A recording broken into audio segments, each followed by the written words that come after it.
Hello everyone, welcome to my channel.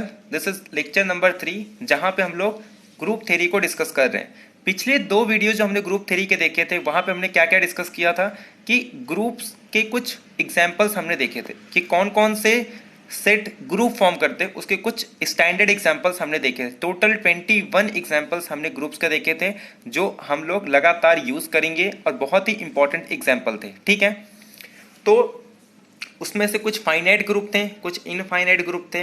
जैसे अगर बात करता हूँ with respect to addition, real number with respect to addition form करता था जो कि इनफाइनाइट ग्रुप है। सिमिलरली क्यू फॉर्म करता है, सी फॉर्म करता है, जेड फॉर्म करता है विथ रिस्पेक्ट टू एडिशन, ये सब इनफाइनाइट है।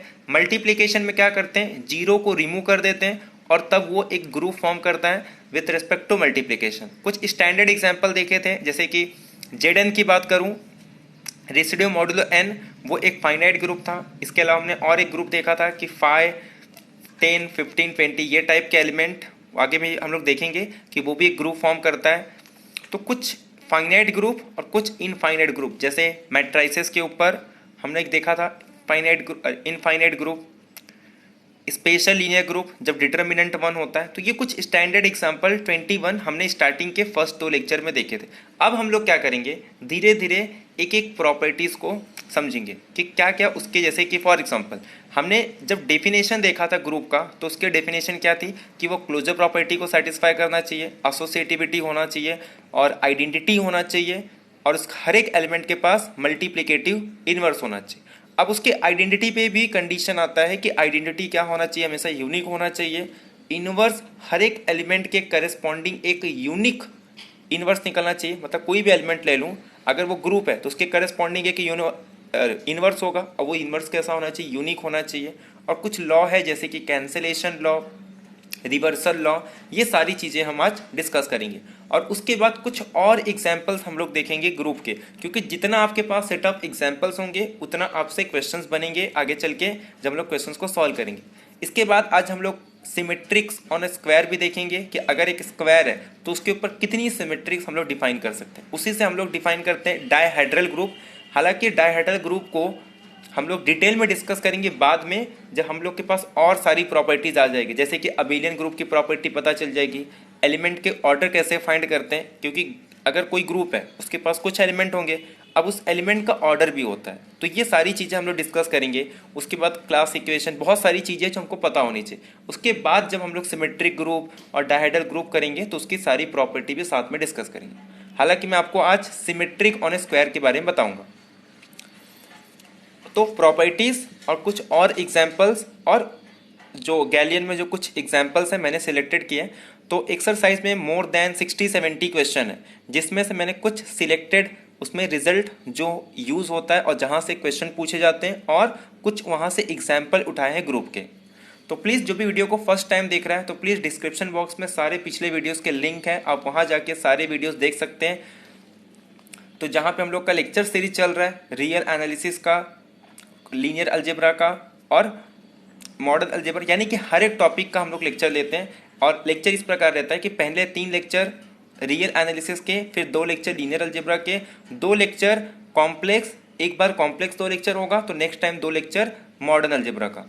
उसके बाद एक लेक्चर हमारा अप्लाइड का होता है। अप्लाइड में एक बार COV, तो एक बार इंटीग्रल इक्वेशन, एक बार ODE, तो एक बार PD। तो PDE हो चुका है, OD और PDE, COV और इंटीग्रल के हो चुके हैं। तो इस वीक में हम लोग जब सॉल्व करेंगे तो किसका यूज, अरे ODE के टॉपिक हम लोग पढ़ेंगे। ठीक है, बाकी अगर आपको PPT वगैरह चाहिए, जो भी लेक्चर होने के बाद उसका PPT आपको टेलीग्राम ग्रुप पे मिल जाएगा, या फेसबुक ग्रुप पे या व्हाट्सएप ग्रुप पे आपको सारे PPT वगैरह मिल जाएंगे।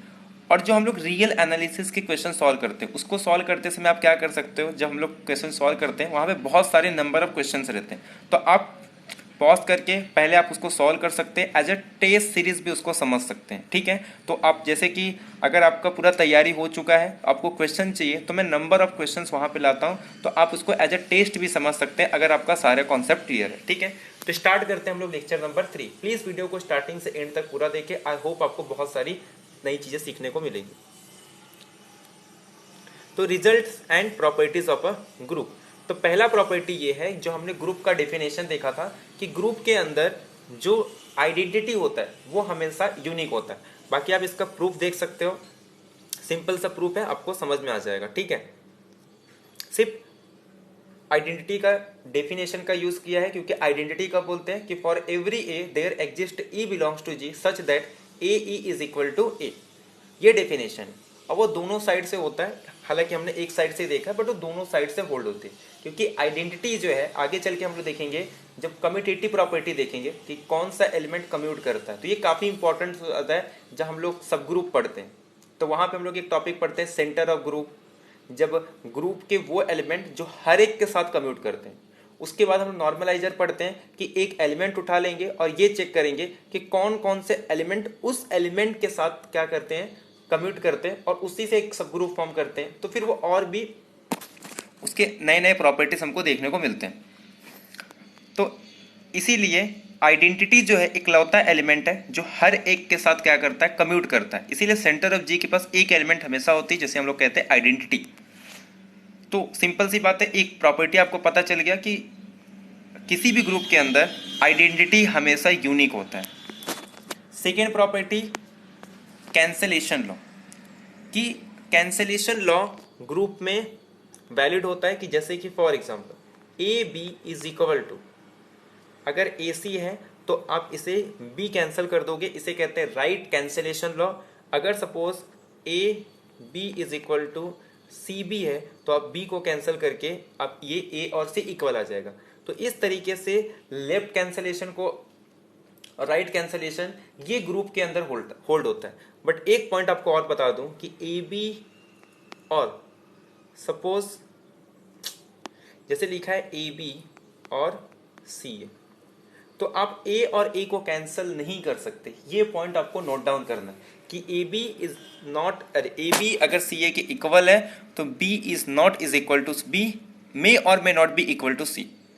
कब होगा, जब वो कम्यूटेटिव होगा। तो आगे एक हम लोग और प्रॉपर्टी पढ़ेंगे कि ग्रुप अबेलियन तब होता है जब लेफ्ट और राइट को, मतलब लेफ्ट कैंसलेशन और राइट कैंसलेशन के अलावा एक लेफ्ट के एलिमेंट को और एक राइट के एलिमेंट को हम लोग कैंसिल कर सकते हैं, तो उसे हम कहते हैं अबेलियन ग्रुप। वो आगे चल के हम लोग प्रॉपर्टीज में डिस्कस करेंगे। तो दो पॉइंट आपको क्लियर हो गया कि जब भी कोई ग्रुप होता है उसके अंदर आइडेंटिटी हमेशा यूनिक होती है, और इसके अंदर लेफ्ट कैंसलेशन और राइट कैंसलेशन दोनों ही वैलिड है अगर जी ग्रुप फॉर्म कर रहा है तो। थर्ड प्रॉपर्टी है इनवर्स। इनवर्स भी हमें पता होता है कि ग्रुप के अंदर अगर कोई जी एक ग्रुप है, let G be a group, for every element A belongs to G, there exists a unique element A dash such that A dash A into A dash is equal to identity। क्या कह रहा है simple से कि आप कोई भी element उठा लो ग्रुप का, for every A belongs to G, अगर G ग्रुप है तो there exist A dash, और ये भी कैसा एग्जिस्ट होगा, हम लोग यूनिक लिख सकते हैं, there exist a unique A dash such that A dash is equal to A into A dash is equal to E। तो ये आपको पता होना चाहिए कि हर एक एलिमेंट के लिए एक यूनिक इनवर्स एग्जिस्ट होता है अगर G एक ग्रुप है। ये थर्ड पॉइंट है, इसी का यूज हम लोग करते हैं। अच्छा, ये कुछ टेबल है जो पॉइंट आपको याद रखने कि अगर मैं बात करता हूँ मल्टीप्लिकेटिव ग्रुप की, तो यहाँ पे हम लोग क्या क्या डिस्कस करते हैं। A इंटू बी, यानी कि कोई दो एलिमेंट है तो हम लोग उसको कैसे लिखते हैं मल्टीप्लिकेटिव ग्रुप के अंदर, जब एक ग्रुप दो एलिमेंट को आपस में ऑपरेट करेंगे तो हम लोग लिखते हैं उसे ए डॉट बी या फिर सिंपल ए बी से। इसका मतलब होता है दो ग्रुप को मल्टीप्लाई कर रहे हैं, ई और वन। ठीक है, तो ई या फिर वन को हम लोग डिनोट करते हैं, आइडेंटिटी को डिनोट करते ए या वन से मल्टीप्लिकेटिव ग्रुप के अंदर। जबकि मल्टीप्लिकेटिव इनवर्स होता है मल्टीप्लिकेशन के अंदर, उसका सिंबल है ए इनवर्स। ए इनवर्स का मतलब 1/a नहीं होता, बल्कि इसका मतलब होता है कि ये इनवर्स का एक जस्ट एक सिंबल है। ए रेस टू एन का मतलब होता है कि ए को आप कितने टाइम ऑपरेट कर रहे हो, मतलब अप्लाई कर रहे हो n time. A B inverse ये कोशेंट है। तो ये कुछ पॉइंट आपको याद रखें। सिमिलरली एडिटिव ग्रुप के अंदर दो एलिमेंट को ऐड करते हैं तो उसे लिखते हैं ए प्लस बी। यहाँ पे आइडेंटिटी को हम लोग जीरो एलिमेंट बोलते हैं, जैसे लिखते हैं सिंपल जीरो। जैसे कि मल्टीप्लिकेटिव इनवर्स के अंदर ए इनवर्स हमारा ए इनवर्स का सेम सिंबल है, ऐसे यहाँ पे एडिटिव के अंदर ए इनवर्स हमारा -a के इक्वल होता है। जबकि ए यहाँ पे हम लोग यूज़ करते ए का मल्टीपल एन ए। आगे चल के हम लोग डिस्कस भी करेंगे कि किसी भी एलिमेंट का ऑर्डर n तब होगा जब a⁴n is equal to identity, मतलब a पावर a का n पावर अगर आइडेंटिटी आ जाए, where n is a least positive integer, कि n अगर सबसे छोटा पॉजिटिव इंटीजर है, जिस पावर पे अगर आंसर आइडेंटिटी आ जाए तो वही n उस एलिमेंट का ऑर्डर हो जाता है। जबकि एडिटिव ग्रुप के अंदर हम लोग कहते हैं कि एन ए, यानी कि ए की जिस मल्टीपल पे सबसे पहले आंसर 0 आ जाए तो उसे हम कहते हैं वो एडिटिव इनवर्स, सॉरी वो क्या है, हमारा ग्रुप का ऑर्डर हो जाएगा n। तो ये आपको सिंबल याद रहना चाहिए, एडिटिव ग्रुप के अंदर एन ए और मल्टीप्लिकेटिव ग्रुप के अंदर a⁴n। तो अगर suppose a⁴n is equal to identity आ जाए या N A is equal to identity आ जाए, where n is a smallest positive integer, अगर ये स्मॉलेस्ट पॉजिटिव इंटीजर है और उस पर अगर ये आइडेंटिटी आ गया तो n को हम लोग क्या कहते हैं, ग्रुप का ऑर्डर कहते हैं। ठीक है, अब नेक्स्ट देखो, सॉक शूज प्रॉपर्टी बहुत ही इंपॉर्टेंट प्रॉपर्टी है कि जब भी हम, ये हर जगह यूज होता है, बहुत इंपॉर्टेंट प्रॉपर्टी है ये, जैसे हम लोग बोलते हैं सॉक शूज प्रॉपर्टी, कि ए बी पे जब इनवर्स अप्लाई करेंगे तो हमेशा ये रिवर्सल लॉ को फॉलो करता है, यानी कि सॉक शूज प्रॉपर्टी कि पहले बी का इनवर्स निकालेंगे और फिर उसके बाद ए का इनवर्स निकाल के मल्टीप्लाई करेंगे। और आगे चल के हम लोग देखेंगे कि अगर सपोज ऐसा हो गया तो ये तभी पॉसिबल है, ये इंप्लाई करता है कि जी अबेलियन है। अगर ये प्रॉपर्टी सेटिस्फाई हो जाए तो इसका मतलब ये इंप्लाई कर रहा है कि अबेलियन है। अगर जी अबेलियन नहीं होगा तो ये प्रॉपर्टी सेटिस्फाई नहीं करेगी। तो ये नेसेसरी कंडीशन है कि A B inverse is equal to A inverse B inverse, किसके लिए, अबेलियन के लिए। तो ये हो गया सॉक शूज प्रॉपर्टी। कौन कौन सी प्रॉपर्टी हमने डिस्कस की, एक बार रिकॉल करते हैं। पहला कि ग्रुप के अंदर आइडेंटिटी एलिमेंट यूनिक होता है। सेकेंड प्रॉपर्टी कि ग्रुप के अंदर left cancellation law, right cancellation law valid होता है, और एक लेफ्ट और एक राइट या एक राइट और एक लेफ्ट को कैंसिल नहीं कर सकते। अगर वो कैंसिल तभी कर सकते, अगर करेंगे तो वो क्या आ जाएगा, अबेलियन ग्रुप। तो वो हम लोग बाद में डिस्कस करेंगे। थर्ड, हमने देखा कि इनवर्स जो होता है, हर एक एलिमेंट ग्रुप के किसी भी एलिमेंट के करस्पॉन्डिंग हमेशा एक यूनिक इनवर्स एग्जिस्ट होता है। फोर्थ कि सॉक शूज प्रॉपर्टी कि जब भी ए बी का इनवर्स आपको निकालना है तो आपको हमेशा रिवर्स ऑर्डर में क्या करना होगा, उनका इनवर्स को रिवर्स ऑर्डर में मल्टीप्लाई करना, यानी कि ए बी का inverse is equal to B inverse into A inverse. ठीक है, तो ये 4 प्रॉपर्टी जो कि बहुत इंपॉर्टेंट, सबका प्रूफ भी आप देख सकते हो। अब some results to claim group is abelian. अब ये बहुत इंपॉर्टेंट है। मान लो अगर आपके सामने कोई ग्रुप है तो ऐसी कौन कौन सी प्रॉपर्टी होगी, यहाँ पे हम लोग कुछ प्रॉपर्टी देखेंगे, आगे बहुत सारे ऐसी प्रॉपर्टी है। अगर वो आपको दिख जाए तो आप सीधे कह सकोगे कि ये जो ग्रुप है ये अबेलियन है। जैसे ग्रुप अगर साइक्लिक है तो अबेलियन है। सेंटर ऑफ ग्रुप, अगर पूरा ग्रुप आ जाए यानी कि ग्रुप के हर एक एलिमेंट सेंटर ऑफ ग्रुप के अंदर आ जाए तो हम लोग कहते हैं वो भी अबेलियन है। तो ऐसे बहुत सारी प्रॉपर्टीज है, आगे चल के हम लोग देखेंगे कि वो ये इंप्लाई करता है कि ग्रुप अबेलियन है। जैसे कि फॉर एग्जांपल अगर किसी ग्रुप का ऑर्डर P इंटू क्यू है, किसी ग्रुप का ऑर्डर P इंटू क्यू है, where P Q prime number और suppose Q doesn't divides P minus 1, तो हम लोग कहते हैं क्या कि वो भी ग्रुप क्या है,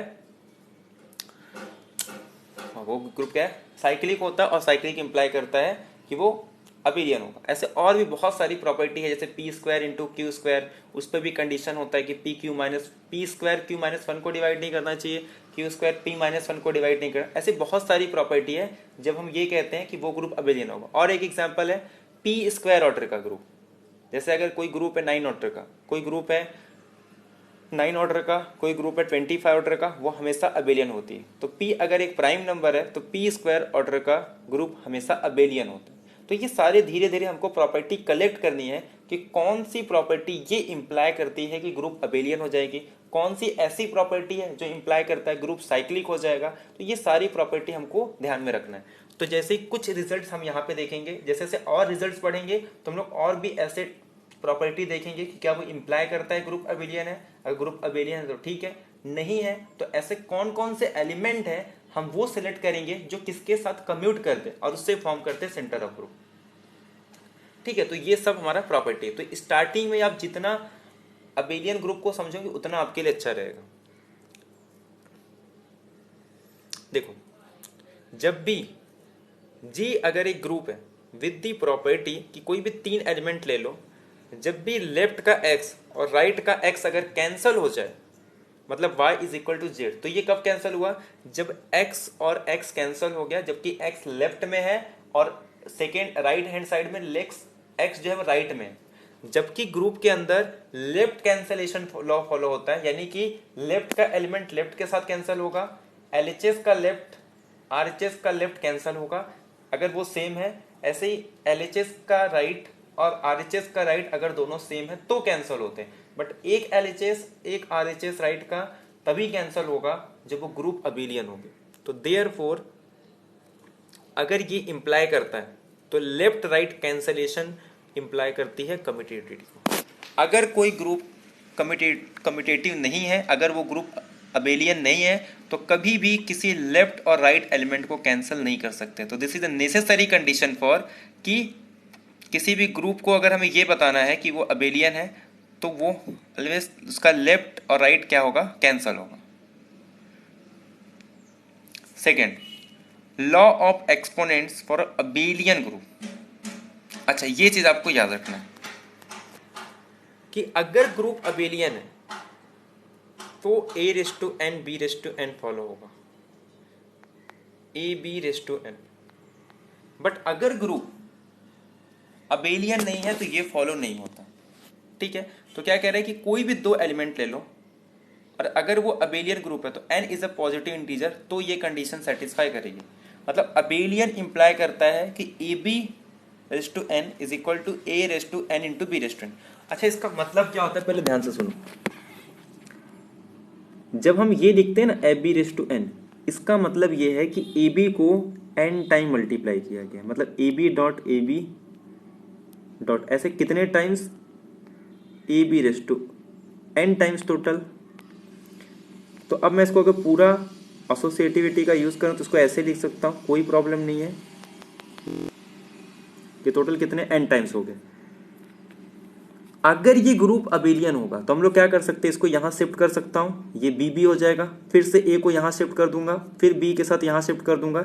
ऐसे करते करते मैं a को सारे एक साथ लेके आ जाऊंगा, तो वो क्या बन जाता है हमारे पास a⁻n। ऐसे सारे b को एक साइड लेके आ जाऊंगा तो वो क्या बन जाता है b⁻n, यानी कि an टाइम्स bn टाइम्स। एक सेम नंबर को कितने टाइम ऑपरेट कर रहे हैं? a times. b को कितने टाइम ऑपरेट कर रहे हैं? n time.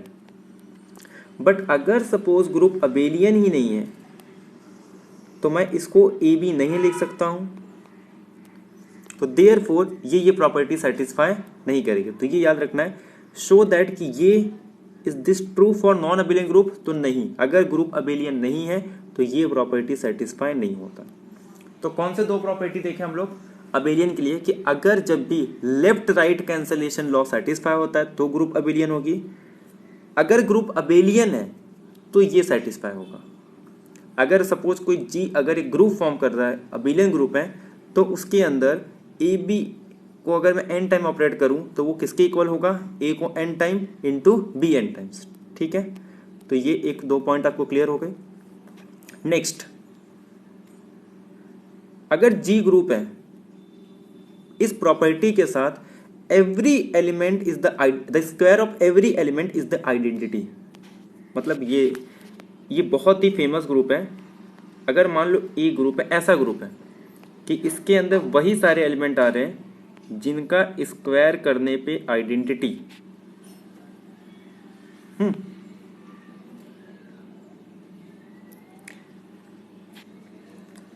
और x बिलोंग, मतलब मान लो एक जी ग्रुप है, तो अगर मैं कोई भी x बिलोंग करूं जी को, तो इसका मतलब x² is equal to identity. ठीक है, ऐसा कि आप कोई भी ग्रुप का एलिमेंट ले लो, उसका स्क्वायर करने पे आइडेंटिटी है। इसका मतलब ये है कि जब एलिमेंट को आप खुद से ऑपरेट करो तो आंसर हमेशा आइडेंटिटी आ रहा है, जिसे हम कहते हैं सेल्फ इनवर्स। तो ये बहुत ही इंपॉर्टेंट प्रॉपर्टी हो जाती है कि किसी भी ग्रुप के अंदर अगर सारे एलिमेंट सेल्फ इनवर्स है, यानी कि हर एक एलिमेंट का ऑर्डर अगर 2 है एक्सेप्ट आइडेंटिटी, उसे हम कहते हैं कि वो अबेलियन ग्रुप होगा। अबेलियन ग्रुप डजंट इम्प्लाई कि ये प्रॉपर्टी सेटिस्फाई करेगी, लेकिन हर एक एलिमेंट के पास सेल्फ इनवर्स है, मतलब आइडेंटिटी को छोड़ के हर एक एलिमेंट का ऑर्डर अगर 2 है, क्योंकि आइडेंटिटी खुद ऑपरेट करने पे 1 आता है, बट इसका ऑर्डर हमेशा कितना होता है 1, क्योंकि ये खुद ही आइडेंटिटी है। ठीक है, तो और इसका आइडेंटिटी भी क्या होता है ई। तो अगर किसी भी ग्रुप के अंदर every element has self inverse then group is abelian. तो ये 3 प्रॉपर्टी हो गई। पहला कौन सा था, लेफ्ट राइट कैंसलेशन लॉ होगा तो अबेलियन। सेकेंड अच्छा उल्टा है कि कोई अगर ग्रुप अबेलियन है तब वो प्रॉपर्टी सेटिस्फाई करती है कि A B raise to N is equal to A raise to N into B raise to N. बाकी A raise to N B raise to N, अरे अगर A B raise to N A raise to N B raise to N हो जाए तो group abelian होगा, ये हम लोग नहीं कह सकते। ठीक है, ये भी पॉइंट आपको याद रखना है। इसमें प्रॉपर्टी है आगे कि अगर A square B square is equal to A B है तब तो ग्रुप क्या फॉर्म करता है, अबेलियन। लेकिन अगर ए क्यूब बी क्यूब अरे ए बी का cube is equal to A cube B cube अगर होगा तो ग्रुप फॉर्म नहीं करता। उसमें 3 कंजिगेटिव अगर हो जाए तो प्रूव करता, तो वो फॉर्म करता है ग्रुप, अरे अबेलियन ग्रुप, अदरवाइज नहीं। तो ये 3 प्रॉपर्टी हमारे पास आ गई कि अगर पहले में जो पहला था वो ये था कि ग्रुप अबेलियन कब होगा, जब उसमें left right cancellation law hold हो।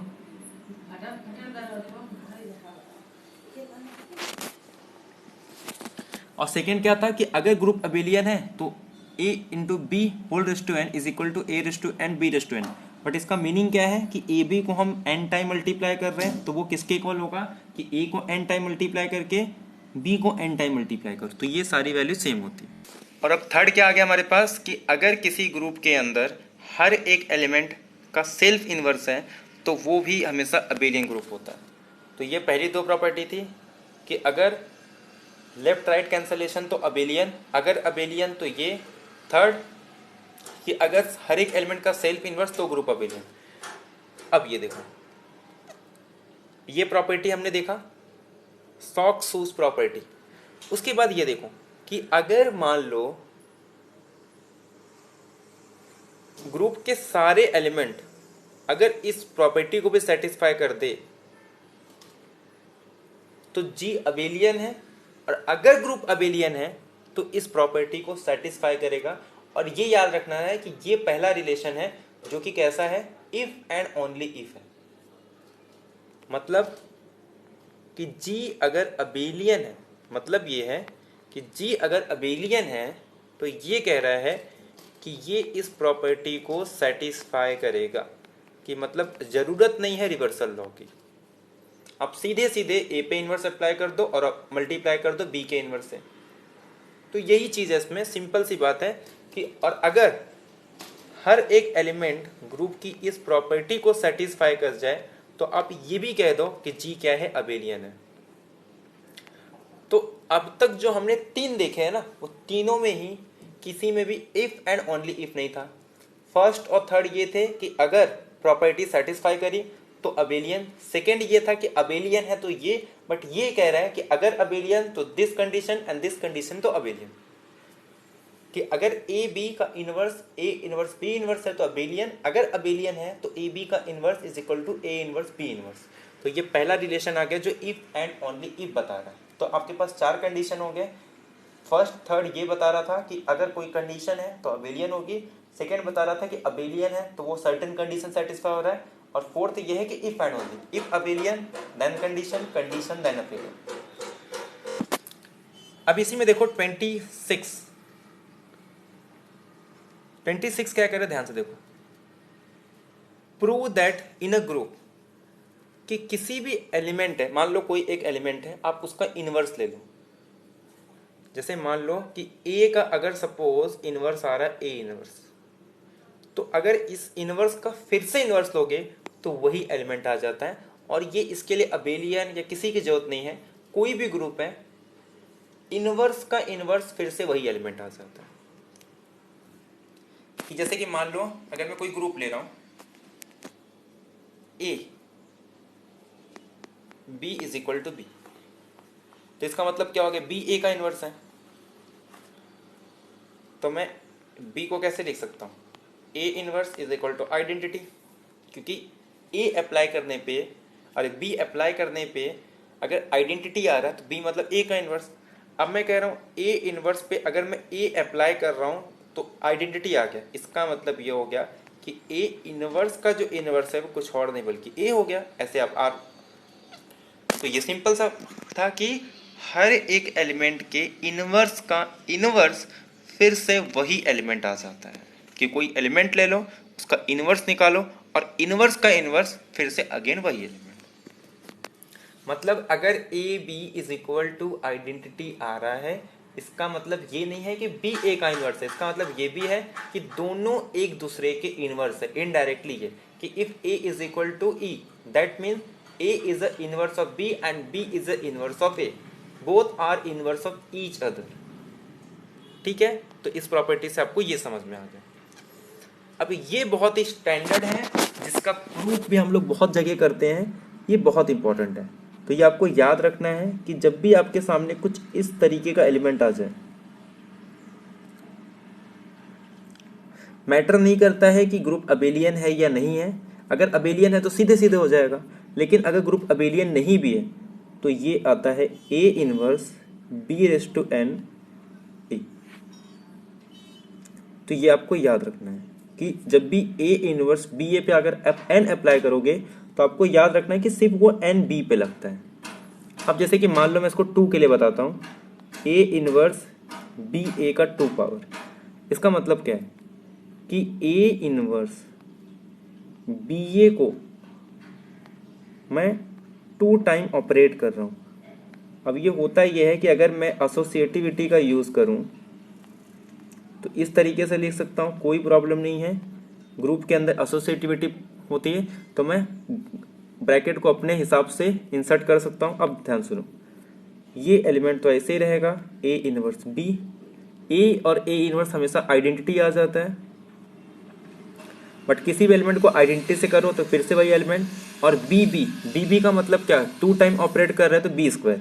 ऐसे ही आप इन जनरल क्या प्रूव कर सकते हो, ये बाय इंडक्शन, इंडक्शन का यूज करके कि 2 के लिए ट्रू हो गया, एज्यूम कर लेते हैं कि वो k के लिए ट्रू होगा, तो इंडक्शन हाइपोथेसिस और केस 2 का यूज करके आप प्रूव कर सकते हो बाय कि ये हर एक इंटीजर के लिए ट्रू होगा।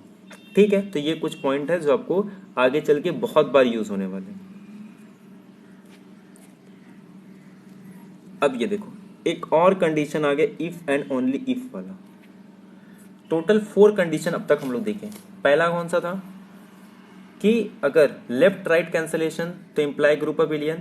सेकेंड, ग्रुप अबेलियन तो ए बी पे अगर A B raise to N is equal to A raise to N into B raise to n. Third, if and only if ये था कि अगर ग्रुप नहीं, थर्ड कौन सा था कि अगर हर एक एलिमेंट का सेल्फ इनवर्स आ रहा है तो वो ग्रुप अबेलियन।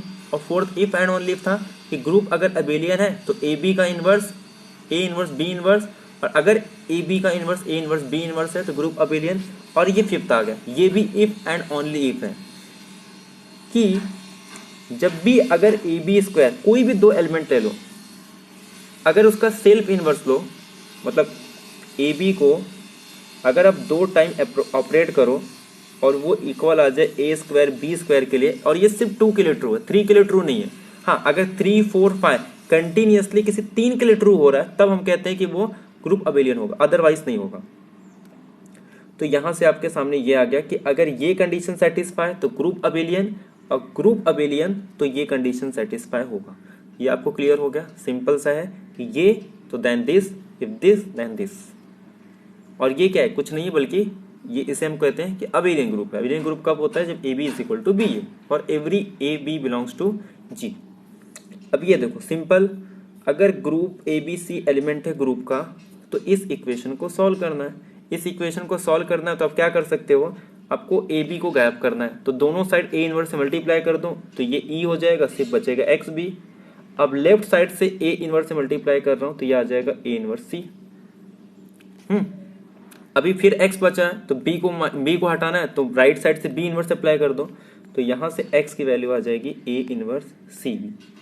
तो ये आपको x की वैल्यू, तो इस तरीके से आप x को सॉल्व कर सकते हैं। ऐसे सेकेंड, अगर आपको x चाहिए तो आप इसको a से मल्टीप्लाई करो तो लेफ्ट साइड से, तो ये x है, ये आ जाएगा AC, और राइट साइड से आपको a इनवर्स से करना होगा, तो x is equal to AC a inverse.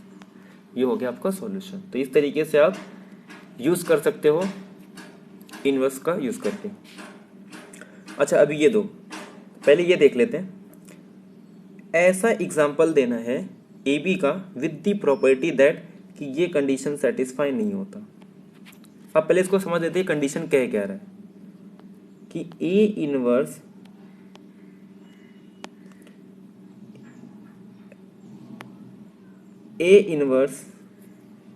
B A is not is equal to B. दोनों साइड अगर मैं लेफ्ट साइड से ए से मल्टीप्लाई कर दूं तो ये तो आइडेंटिटी और आइडेंटिटी इंटू समथिंग आ जाता है, तो B A is equal to A B.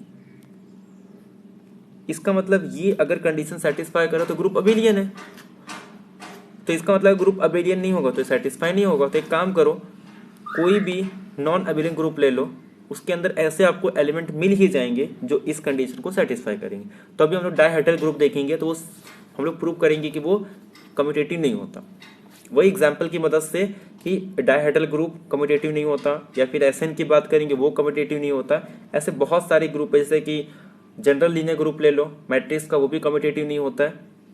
तो इस तरीके से आप एग्जाम्पल ले सकते हो जिसमें ये कंडीशन सेटिस्फाई नहीं होगी। अच्छा, ये एलिमेंट ये भी फाइंड करना है ना। ये देखो मैंने आपको बताया भी था कैसे फॉर्म करते हैं। सिंपल बोल रहा है इनवर्स फाइंड करना है, इस एलिमेंट का इनवर्स फाइंड करना। कैसे फाइंड करते हैं आपको पता होगा। ए इनवर्स के लिए हमें चाहिए determinant of A adjoint of A, ये तो आप सबको पता है। डिटर्मिनेंट जैसे निकालते हो ना वैसे ही पहले डिटर्मिनेंट फाइंड कर लो। 2 5 30 माइनस 2 5 10 माइनस 6 3 18, ये आ गया -8। अब एक बात बताओ, -8 को अगर मुझे और अच्छे से लिखना है तो मैं क्या लिखूंगा? मैं इसमें 11 ऐड कर दूंगा, क्योंकि जेड एन के अंदर एन बिहेव करता है, या एन का कोई भी मल्टीपल ले लो वो एज ए 0 बिहेव करता है, तो मैं 0 ऐड कर सकता हूँ किसी भी नंबर पे आइडेंटिटी। तो 11 - 8 कितना हो जाएगा? 3। तो मेरे पास आ गया डिटर्मिनेंट 3। अब ये इस तरीके से भी नहीं लिखते हम लोग, यहाँ पे इसको ऐसे भी लिख सकते हैं कि डिटर्मिनेंट का इनवर्स, अगर मैं और अच्छे से लिखूं तो डिटर्मिनेंट का इनवर्स और एडजॉइंट ऑफ ए, ये फॉर्मूला होता है। क्लियरली डिटर्मिनेंट 11 का मल्टीपल नहीं है, मतलब 0 नहीं है, तो इसका इनवर्स एग्जिस्ट होगा। और मुझे 11 और क्या आया था 3, और 3 का इनवर्स निकालना है। तो एक काम करते हैं, मतलब मुझे 3 का इनवर्स और यहाँ पे निकालना है एडजॉइंट ऑफ ए। अब इसका एडजॉइंट ऑफ ए क्या होगा? हम लोग क्या करते हैं, पहले उसका ट्रांसपोज लेते हैं, या फिर शॉर्टकट मेथड है कि डायगोनल को इंटरचेंज कर लो 5 2, और इसका साइन चेंज कर लो -6 और ये -3। अब ये एडिटिव के अंदर है तो 3 का इनवर्स क्या होगा? 3 का इनवर्स होता है n माइनस, अरे एडिटिव ग्रुप के अंदर किसी भी एलिमेंट का इनवर्स होता है n माइनस से, तो 3 का इनवर्स क्या हो जाएगा? 11 - 3 8। ऐसे ये आ जाएगा मेरे पास 5, रुको 2 मिनट रुको। 3 का इनवर्स मल्टीप्लिकेटिव के रिस्पेक्ट में बताना है ना, तो -8 को हम लोग 3 का इनवर्स क्या होगा कि ऐसा किस एलिमेंट को मल्टीप्लाई करे कि आंसर हमारे पास 11 का मल्टीपल आ जाए, या फिर रिमाइंडर 1 आना चाहिए। ठीक है, तो 3 को अगर 1 से मल्टीप्लाई करूंगा तो नहीं, 3 को 2 से मल्टीप्लाई करूंगा तो नहीं, 3 को 3 से मल्टीप्लाई 3 4 3 5 15, किससे मल्टीप्लाई करेंगे? तो 3 तो नहीं आ रहा है, 3 का स्क्वायर करेंगे 9 तो भी नहीं आ रहा है, 3 का क्यूब करेंगे तो 27 नहीं, तो 3 का क्यूब 27 इंटू 3 21 फिर भी नहीं आ रहा है, तो 3 का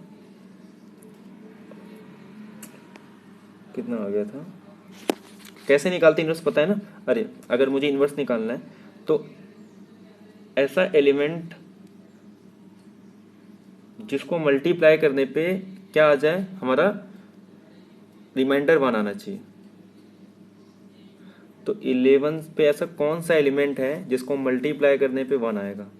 1 से भी नहीं आ रहा है, 2 से भी नहीं आ रहा है, 3 से भी नहीं आ रहा है, 4 से भी नहीं आ रहा है, 5 से भी नहीं, 6 से भी नहीं, 7 से भी नहीं, 8 नहीं, 9 नहीं, 10 नहीं।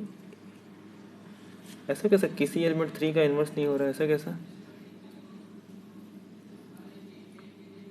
Z11 के अंदर 3 का इन्वर्स निकालना है। GCD तो है,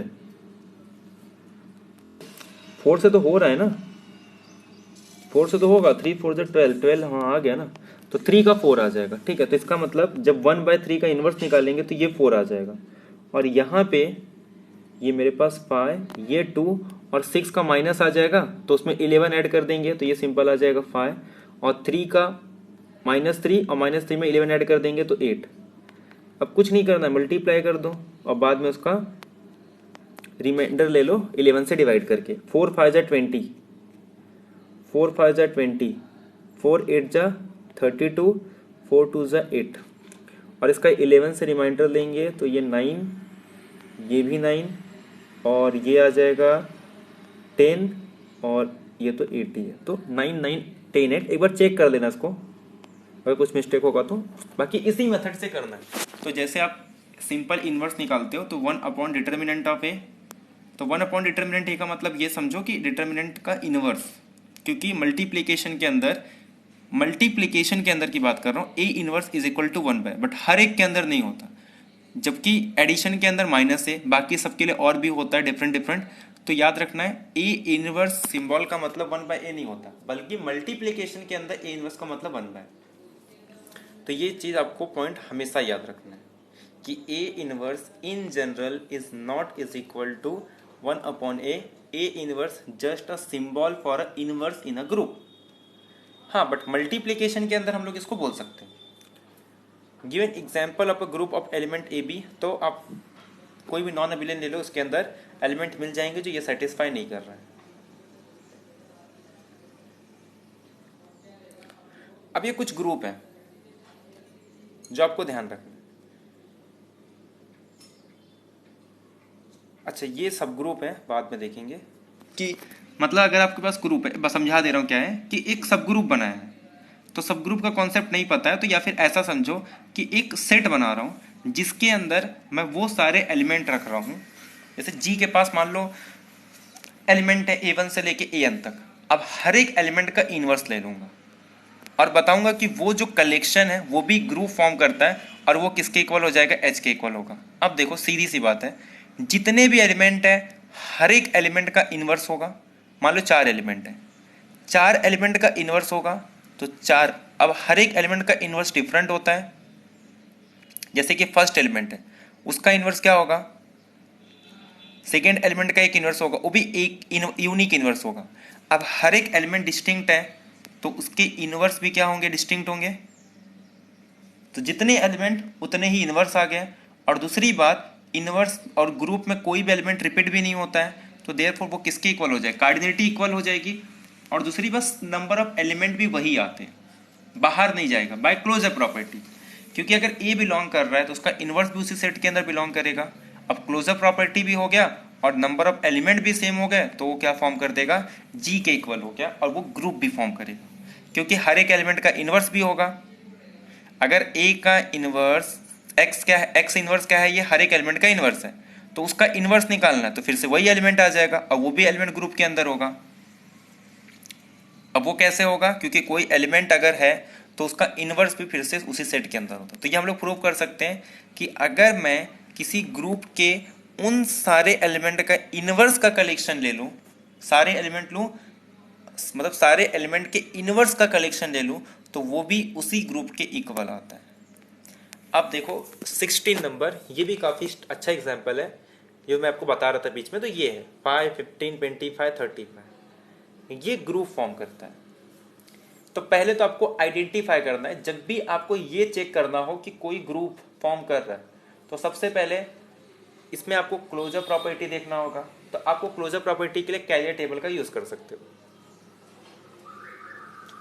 और क्या यूज़ करना है, मॉड्यूलो 40, वो भी मल्टीप्लिकेशन मॉड्यूलो 40, इसको ऐसे लिखते हैं मल्टीप्लिकेशन मॉड्यूलो 40, 1 2 3, यहाँ पे लिखेंगे 5, यहाँ पे लिखेंगे 15, 25 और 35, सेम यहाँ पे 5, 15, 25 और 35, 5 5 जा 25,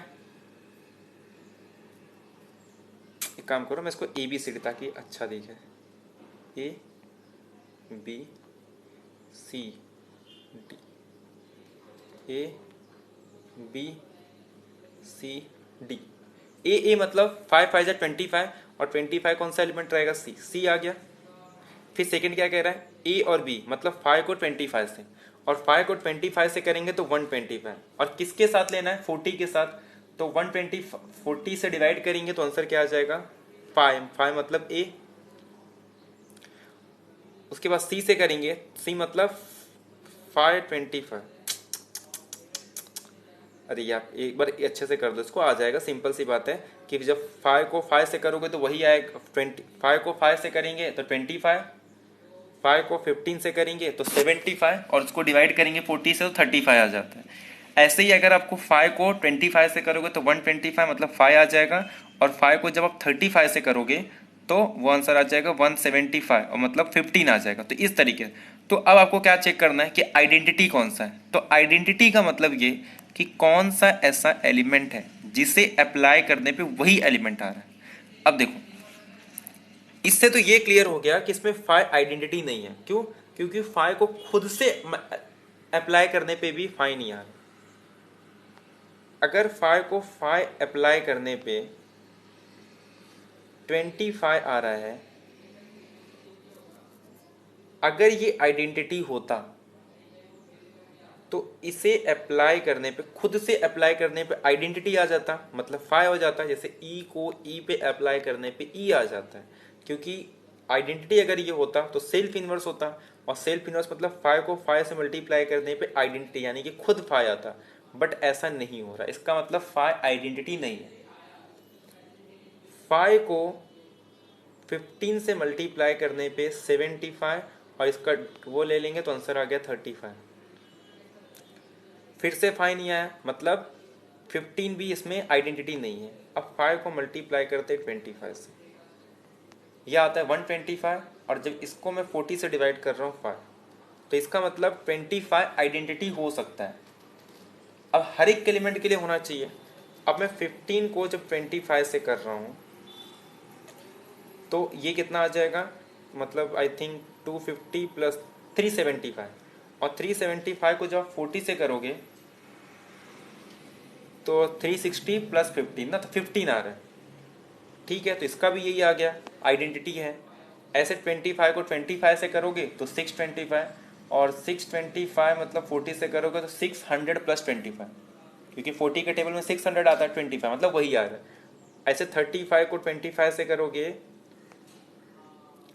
तो ये, हाँ मैंने आपको मेथड भी बताया था वैदिक मैथ्स में कि इसको मल्टीप्लाई करना है, फिर सिंपल कैलकुलेट कर लो। 35 मतलब ये कितना आ जाएगा, 35 को 25 से करोगे तो 35 का 3500 अपॉन 4, और 3500 अपॉन 4 कितना होता है 875, और 875 मतलब 840 और प्लस 35, तो यानी कि 35, सेम वही आ गया। तो therefore 25 as a identity act कर रहा है। तो आपको यहाँ में इस ग्रुप का आइडेंटिटी मिल गया, आइडेंटिटी इज अ 35। अब आपको फाइंड करना है हर एक एलिमेंट का इनवर्स, कि कौन से एलिमेंट पे क्या अप्लाई करने पे 25 आ रहा है। तो 5 का इनवर्स 5, क्यों, क्योंकि 5 को 5 से अप्लाई करने पे 25 आ रहा है, इसका मतलब 5 हो गया 5 का इनवर्स। 15 को 5 से मल्टीप्लाई करने पे 75, लेकिन जब 15 को खुद से मल्टीप्लाई कर रहा हूँ तो 25, सेल्फ इनवर्स, सेल्फ इनवर्स 25 का तो सेल्फ इनवर्स आएगा क्योंकि आइडेंटिटी। 35 को अगर आप 35 से मल्टीप्लाई कर रहे हो तो 35 का स्क्वायर कितना होता है 1125, तो 1125, तो 110 तो डिवाइड होगा प्लस 25, मतलब 25 आ गया आइडेंटिटी। तो इसका मतलब ये ऐसा ग्रुप है जिसके हर एक एलिमेंट का इनवर्स खुद वही आ रहा है, सेल्फ इनवर्स है। अब भी हमने प्रॉपर्टी देखा कि अगर हर एक एलिमेंट का सेल्फ इनवर्स आ जाए तो वो ग्रुप हमेशा कैसा होता है, अबिलियन। तो आप तुरंत अप्लाई कर दोगे कि ये ग्रुप कैसा है, अबिलियन। और वन वे था, अगर ग्रुप अबिलियन है तो ये कंडीशन सेटिस्फाई जरूरी नहीं है, लेकिन अगर ये सेटिस्फाई हो गया तो ग्रुप इज अबिलियन। अब कह रहा है कि इसको कंपेयर करो, what is the identity element of the group 25। Can you see any relationship between this group and you of 8। अब यू ऑफ 8 क्या होता है, 8 के साथ जितने भी रिलेटिवली प्राइम है, या फिर आप जेडन ले लो, तो क्या होता है, मल्टीप्लीकेशन के रिस्पेक्ट में हर एक एलिमेंट का इनवर्स नहीं मिलता, तो हम सिर्फ वही एलिमेंट लेते हैं जिसका inverse with respect to multiplication exist हो। तो वही सारे एलिमेंट का इनवर्स एग्जिस्ट होता है जो 8 के साथ रिलेटिवली प्राइम हो। तो u ऑफ n के अंदर कौन कौन से एलिमेंट आ जाएंगे, अरे u ऑफ 8 के अंदर जो 8 के साथ रिलेटिवली प्राइम होंगे, जैसे 1 2 तो नहीं होगा, 3 4 भी नहीं होगा, 5 और 7। अब इसको इससे कंपेयर करो, 1 3 5 7 को कंपेयर करो, तो u of 8 is equal to 1 3 5 7। इसका इनवर्स क्या है, 1 ही आएगा, और इसका आइडेंटिटी क्या है 1, तो 1 को करिस्पॉन्ड कर दो 25 से, आइडेंटिटी तो 1 होगा, सब हर एक का इनवर्स निकाल दो। 1 को किससे मल्टीप्लाई करूंगी, 1 आएगा 1 ही से। 3 को किससे मल्टीप्लाई करूं कि आंसर 1 आ जाए, 3 को 1 से मल्टीप्लाई करूंगा 3 आ रहा है, 3 को 5 से मल्टीप्लाई करूंगा तो 15, और उसका अगर मैं 8 से रिमाइंडर लूँ तो 7 नहीं आ रहा है, 3 को 7 से करूँ 21 और करूंगा तो 5 आ जाएगा तो भी नहीं। लेकिन अगर 3 को खुद से अप्लाई करूं तो 3 का स्क्वायर 3 3 9, और 9 का जब रिमाइंडर लूंगा 8 के साथ तो कितना आ जाएगा 1, मतलब 3 का इनवर्स 1 5। अच्छा 5 को खुद से अप्लाई करो 25, और रिमाइंडर लूंगा तो कितना आएगा, 8 से डिवाइड करूंगा तो 1 रिमाइंडर, सेल्फ इनवर्स 7 का 49, 8 से डिवाइड करो तो रिमाइंडर 1। तो यानी कि u ऑफ 8 और ये दोनों सेम ही हैं। u ऑफ 8 के अंदर भी हर एक एलिमेंट की सेल्फ इनवर्स आ रहा है, इसके अंदर भी सेल्फ इनवर्स आ रहा है। अगर आपको एलिमेंट कंपेयर करना है तो 25 के साथ 1 कर दो, बाकी किसी भी एलिमेंट को किसी के साथ आप कंपेयर कर सकते हो। तो यानी कि ये रिलेशनशिप मिल गया कि u ऑफ 8 के अंदर भी हर एक एलिमेंट का सेल्फ इनवर्स है, 5 15 25 के अंदर भी हर एक एलिमेंट का सेल्फ इनवर्स है। यहाँ पे आइडेंटिटी 25 आइडेंटिटी है, यहाँ पे 1 आइडेंटिटी है। ठीक है, तो ये आपको क्लियर हो गया। अब ये देखो, ये बहुत ही अच्छा एग्जाम्पल है, ये आप चेक कर लेना। इसमें थोड़ी आपको प्रॉपर्टी यूज करनी होगी। जब हम लोग सब ग्रुप पढ़ेंगे तो इसको और डिटेल में डिस्कस करेंगे कि सब ग्रुप के अंदर अगर आप इंटीजर्स ले रहे हो तो इंटीजर्स का जो सब ग्रुप है वो mz के फॉर्म में होता है, तो उसका प्रॉपर्टी यूज करके और थोड़ा आपको प्राइम फैक्टर का भी थोड़ा यूज करके, क्लोजर प्रॉपर्टी, वो सब का यूज करके हम ये प्रूव कर सकते हैं कि ये जो है इसमें दिया क्या, पहले वो समझो। क्वेश्चन में ये है कि इंटीजर्स का एक ऐसा प्रॉपर सबसेट लेना है जिस ग्रुप, मतलब जिसके अंदर 3 एलिमेंट होंगे, यहां से समझ में आ रहा है। इंटीजर्स का ऐसा प्रॉपर सबसेट लेना है, मैं सब ग्रुप तो फॉर्म करना है ना, तो प्रॉपर सबसेट लेना है जिसमें इस टाइप के एलिमेंट में से 3 एलिमेंट, मतलब इसी में से 3 एलिमेंट लेना है, और वो क्या होने चाहिए, इंटीजर्स के सबसेट होने चाहिए। तो इंटीजर्स के सबसेट होने चाहिए, उसके एलिमेंट mz के फॉर्म के होने चाहिए। तो इसमें से b और c हमारा डायरेक्टली एलिमिनेट हो जाता है, फिर बचता है a d e। उसके बाद इसमें हम लोग क्लोजर प्रॉपर्टी का सबका यूज करके कि अगर वो है तो mz के फॉर्म में होगा, तो यही एक एलिमेंट है जो mz के फॉर्म में भी है। और दूसरी बात, वो प्रॉपर सबसेट होना चाहिए, क्योंकि अगर फॉर एग्जांपल इसमें ये भी है कि 1 और -1 से जनरेट नहीं होना चाहिए। अगर 1 और -1 उसके अंदर बिलोंग कर गया तो वो फिर से z आ जाएगा, लेकिन z का हमको क्या लेना है, प्रॉपर सबसेट लेना। तो ये सब पॉइंट आपको याद रखना है। तो ये आप प्रूव कर सकते हो कि ये जो e है ये फॉर्म करता है ग्रुप। या आगे हम लोग और इसको डिटेल में जब को और सारी प्रॉपर्टी पता चल जाएगी तो हम लोग इसको प्रूव करेंगे। List the member of h, x² ले लो d4 के सारे एलिमेंट का। d4 क्या है, सिमेट्रिक ऑन ए स्क्वायर, जो आगे हम लोग डिस्कस करेंगे। सिमेट्री ऑन ए स्क्वायर के जितने भी एलिमेंट हैं उनका सेल्फ इनवर्स ले लो, और सेल्फ मतलब सेल्फ अप्लाई कर दो खुद से, और ये देखो कि कौन कौन से एलिमेंट आ रहे हैं। उसके बाद ये क्या कह रहा है, D4 की वो एलिमेंट का कलेक्शन ले लो जो सेल्फ इनवर्स हो। X square is equal to identity मतलब सेल्फ इनवर्स हो। D4 के सारे एलिमेंट सिर्फ वही एलिमेंट का कलेक्शन लेना जिनका स्क्वायर करने पे आइडेंटिटी यानी कि सेल्फ इनवर्स होते हैं। तो एक काम करते हैं, पहले symmetries of A square, square का सिमेट्री क्या होता है वो देखते हैं। एक्चुअली मैं अगर आपको बताऊं तो symmetric on A square, symmetric on A triangular, या फिर किसी भी एन गोन पे अगर आप सिमेट्री ले रहे हो तो वो एक ग्रुप फॉर्म करता है जिसे कहते हैं डायहेड्रल ग्रुप। तो पहले यहाँ हम लोग स्क्वायर के ऊपर देखते हैं होता क्या है। जैसे मान लो ये एक प्लेन है, अब एक प्लेन में से मैं एक स्क्वायर पार्ट को कट कर दूं, समझ में आ रहा है, ये पूरा मेरा प्लेन है, इस प्लेन में से स्क्वायर पार्ट को कट कर दूं, और मान लो ये जो पार्ट कट कर रहा हूं वो एक ग्लास टाइप का है, ठीक है, उसी पार्ट का मतलब कोई, मान लो ये प्लेन पूरे ग्लास की है, और ग्लास में कैसा ट्रांसपेरेंट होता है, दोनों साइड से दिखता है। तो अब मैं क्या करूंगा, उसको डिफरेंट डिफरेंट तरीके से, जैसे मान लो अगर ये यहाँ पे कुछ कलर दे दो ताकि मुझे पता चले कि अगर मैं इसको रोटेट भी कर रहा हूँ तो कौन सा कलर किस साइड गया।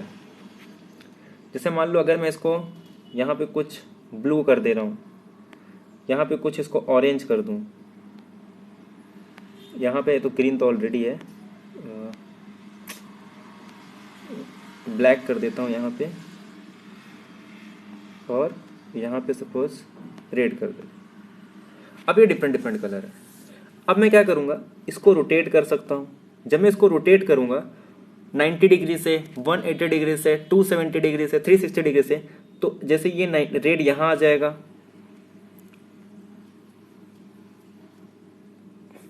ये रेड है, ठीक है, ब्लैक यहाँ आ जाएगा, और उसके बाद क्या आ रहा है, ऑरेंज, ऑरेंज मेरा यहाँ आ जाएगा, और जो ब्लू है वो यहाँ आ जाएगा। कब, जब मैं इसको 90 डिग्री से रोटेट करूँगा। कितने डिग्री से, 90 डिग्री से, तो ये यहाँ आ जाएगा, मतलब ये रेड यहाँ चले गया तो ये 90 डिग्री, ये भी 90 डिग्री से रोटेट हो गया तो यहाँ चले गया, ये भी 90 डिग्री से रोटेट हो गया तो ये यहाँ चले गया, और ये भी 90 डिग्री से रोटेट होके ये पार्ट यहाँ चले गया। मतलब इस स्क्वायर को जो मैंने कट किया था अब मैं इसको हटा रहा हूँ और उसको अलग अलग तरीके से रोटेट करके, रिफ्लेक्ट करके मैं उसे फिर से फिल कर दूंगा। तो ऐसे कितने डिफरेंट सिमेट्रिक बन सकते हैं एक स्क्वायर के। और उसके बाद अगर हम लोग जितने भी डिफरेंट पॉसिबल सिमेट्री है उनके कलेक्शन को हम कहते हैं डायहेड्रल ग्रुप। वो एक ग्रुप फॉर्म करता है, ग्रुप फॉर्म करता है वो हम लोग कैलियर टेबल की हेल्प से उसकी क्लोजर प्रॉपर्टी, उसमें से आइडेंटिटी, उसमें से इनवर्स सारे एलिमेंट ले सकते हैं। और एक खास बात इसकी ये है कि ये जो ग्रुप है ये अबेलियन नहीं है। अबेलियन नहीं है इसका मतलब क्या है कि कोई तो ऐसा एलिमेंट होगा उस ग्रुप के पास, ऐसी कुछ तो एलिमेंट होगी जो मतलब किसी ना किसी के साथ कम्यूट नहीं कर रहा। क्योंकि अबेलियन हो तो किसी भी दो एलिमेंट को ले लो वो आपस में कम्यूट करता है। अगर मान लो कोई भी ऐसा पेयर मिल गया जो आपस में कम्यूट नहीं कर रहा है, दैट इज अगर A B is equal to not is equal to B A for any pair, किसी भी पेयर के लिए अगर ये नहीं हो रहा है तो हम कहेंगे वो ग्रुप अबेलियन नहीं होता। तो जब भी आप ग्रुप पढ़ रहे हो ना, कोई भी ग्रुप के एग्जाम्पल ट्राई करो कि उसमें से वो एलिमेंट ढूंढना स्टार्ट कर दो जो किसी ना किसी के साथ कम्यूट कर रहा है, या फिर वो एलिमेंट ढूंढो जो सारे एलिमेंट के साथ कम्यूट कर रहा है। वो एलिमेंट ढूंढो जो कितने कितने, मतलब जैसे कि मान लो एक एलिमेंट वो कितने के साथ कम्यूट कर रहा है उसको अलग कर दो, सेकेंड एलिमेंट कितने के साथ कम्यूट कर रहा है वो अलग कर दो। वो सारे एलिमेंट लो जो सेल्फ इनवर्स हैं, ताकि ये बहुत ही यूजफुल होंगे। ताकि अगर आप जब प्रॉपर्टी पढ़ोगे तो आपके माइंड में रहेगा कि हाँ ये एग्जाम्पल में ये इसके साथ कम्यूट कर रहा था, ये इसके साथ कम्यूट नहीं कर रहा है। ये बहुत ही यूजफुल होगा जब हम आगे चल के नॉर्मलाइजर, क्लास इक्वेशन पढ़ेंगे। कम्यूटेटर ग्रुप तो बहुत इंपॉर्टेंट रहता है, ठीक है। सेंट्रलाइजर, नॉर्मलाइजर, सेंटर ऑफ ग्रुप, तो उसके बाद क्लास इक्वेशन में भी इसका बहुत, और क्लास इक्वेशन से हमारे बहुत सारे इक्वेशंस बन जाते हैं, ठीक है। आपको क्लियर हो गया। हमको क्या करना है, डिफरेंट डिफरेंट टाइप के सिमेट्री, उसमें क्या होते हैं 4 रोटेशन होते हैं और 4 रिफ्लेक्शन होते हैं। रिफ्लेक्शन में कैसा, देखो रोटेशन में क्या होगा, एक बार 90 डिग्री से करूंगा, एक बार 180 डिग्री से, एक बार 270 डिग्री से, और एक बार 360 डिग्री से। 360 degree is nothing but 0 degree, मतलब जो ओरिजिनल पोजीशन था अब वो 360 डिग्री सेम हो जाता है। फिर से मैं अगर उसको रोटेट करूंगा तो 540 डिग्री, अरे 450 डिग्री, जो कि किसके सिमिलर हो जाएगा 90। 540 करूंगा 180, यानी कि डिफरेंट कितने हो रहे हैं, सिर्फ 4, बाकी सब तो उसी पोजीशन पे आ जा रहे हैं। तो जो सेम है वो अलग कर देंगे, डिफरेंट कितने हो रहे हैं वही हमको निकालना है। तो ये देखो, ये कुछ स्टार्टिंग के 4 है, यहाँ पे ये ओरिजिनल पोजीशन पे था। ये कलर है कि जैसे इस वर्टाइसेस को कलर दे दिया है वाइट, इस वर्टाइसेस को कलर दे दिया है ब्लू, इस वर्टाइसेस को कलर दे दिया है ग्रीन, और इस वर्टाइसेस को कलर दे दिया है पिंक। अब क्या कर रहे हैं, इसको 0 डिग्री से घुमा रहे हैं। 0 डिग्री का मतलब क्या होता है, जो पोजीशन जहां है वहीं रहेगी, W जहां था वहीं है, P जहां था वहीं है, G जहां था वहीं है, B जहां था वहीं है, कोई भी चेंजेस नहीं हुआ। सेकेंड हम इसको 90 डिग्री से रोटेट करेंगे, तो ये W, ये जो B था,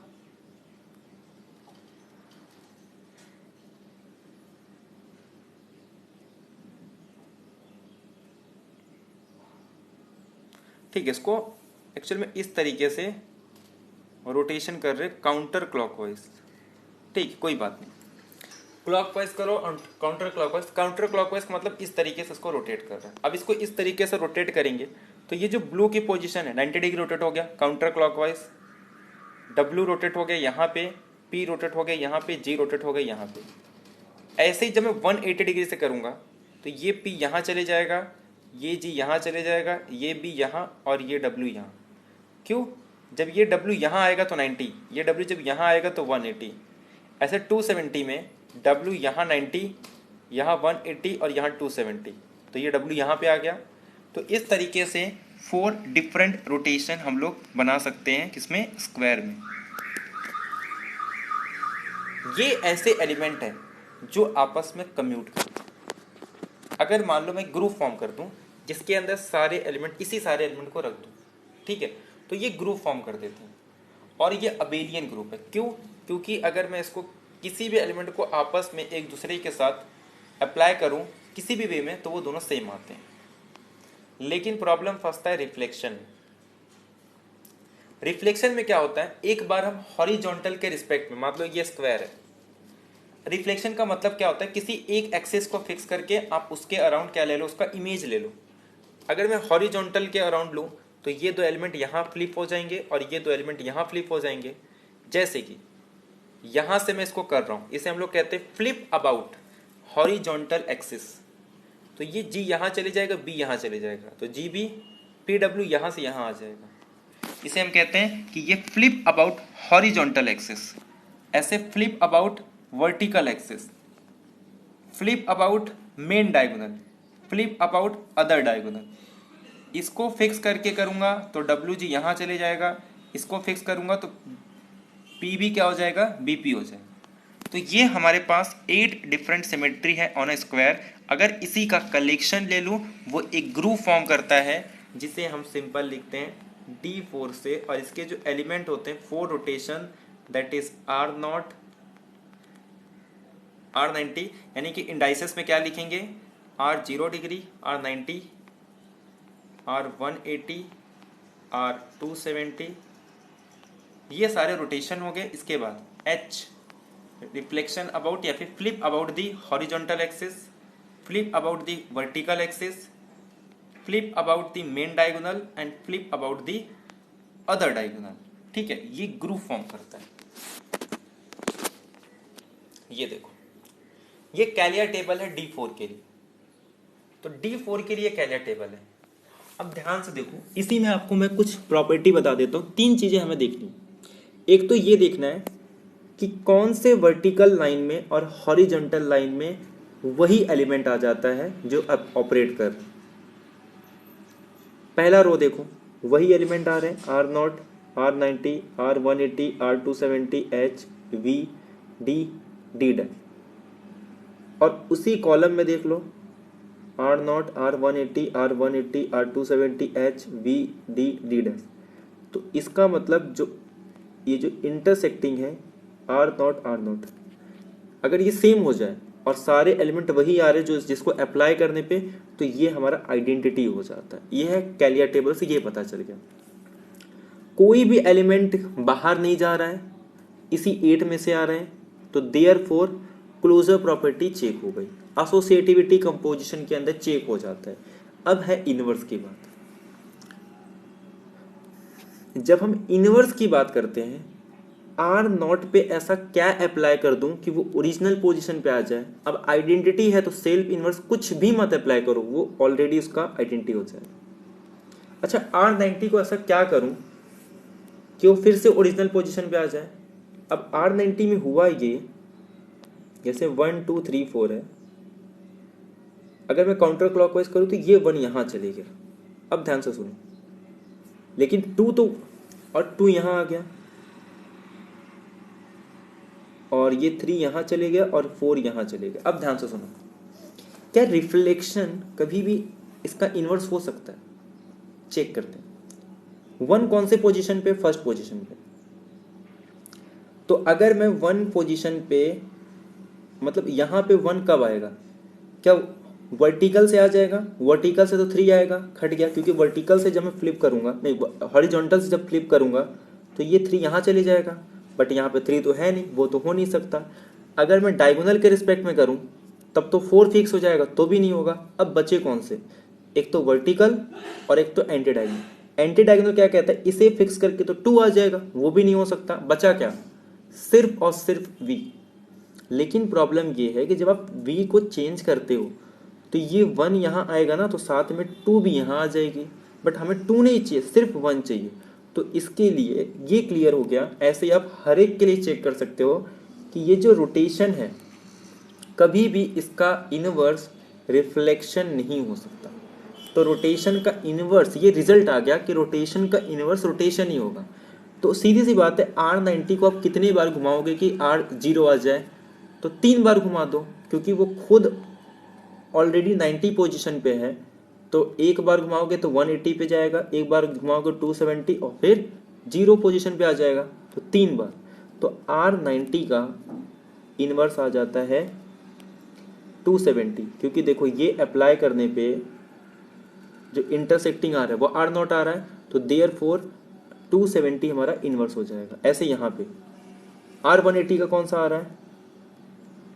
R180 आ गया। तो R180 क्या है इसका मतलब? R180 self inverse. क्योंकि हमें क्वेश्चन क्या निकालना है? उस सारे एलिमेंट का कलेक्शन लेना है जिनका इनवर्स खुद वही आ जाता है। तो उसके अंदर R180 आ गया, खुद R0 है, R180 है। R से 270 कब आएगा? देखो ये वाला इंटरसेक्ट आ रहा है R0, तो किस पे आ गया? R90 पे। तो R90 का इनवर्स R270, R270 का इनवर्स R90, R180 का सेल्फ इनवर्स, R0 का सेल्फ इनवर्स। अब ऐसे D का देखो, ये R0 मिल गया, तो मतलब H का इनवर्स H, V का इनवर्स V, D का इनवर्स D, D डैश का इनवर्स D डैश। तो यहां से आपको कैलियर टेबल से और एक चीज क्लियर आ गई कि आपको यहां पे ये चारों एलिमेंट ऐसे हैं जिनका सेल्फ इनवर्स। अच्छा, एक बात ये भी है कि ये एलिमेंट आ कैसे है, तो आपको कुछ नहीं करना है। जब भी मैं लिखूं ना, जैसे मैं लिख रहा हूं R180 H, इसका मतलब ये है R180, पहले आप हॉरिजॉन्टल तो आप लेके रखो और उस पर R180 अप्लाई कर दो।